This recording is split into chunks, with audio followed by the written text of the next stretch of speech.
nothing is going to come from you, if elected, to this Environmental Defender's Office. There's been a big pushback today from the activists, absolutely. But what about Tanya Plibersek, the minister? Yeah, well, can I say, disappointing response from Tanya Plibersek. I mean, they talk a big game about bringing down power prices and making sure we have energy security and that we get manufacturing back in this country. Well, that's not going to happen if you have the EDO funded by the taxpayer to challenge every single one of these developments that are brought forward.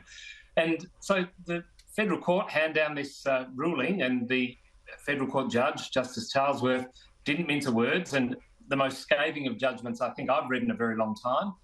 And all Tanya Plibersek could say to the EDO was, I hope they take notice. I don't think they're going to take notice. They'll keep doing what they do now. This is why a government shouldn't be funding an organisation decked to the rafters with activists who are not interested in jobs, are not interested in economic activity and don't care about our region. So that's why Peter Dutton quite bravely made the decision that we would not fund them, much in the same way the Abbott government made this decision in 2013.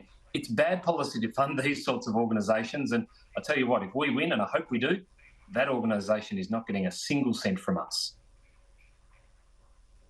Well, I think it's just not us, Claire. I think there are a lot of women out there that are sick of these sporting companies or other companies trying to flog us things, but at the same time marketing to us with transgender women, so biological men, almost going out of the way to say to us, we want you to buy from us, but we hate you as women. This is about a transgender surfer in a recent marketing campaign. And former ambassador for Rip Curl, current pro surfer Bethany Hamilton, she's weighed into the debate. She's been on Twitter and she has missed male-bodied athletes, she said, should not be competing in female sports, period. And this is a big fight now, isn't it? Well, it absolutely is a huge fight, like you say, Peter, and this is another example of a big corporation going woke and throwing women under the bus.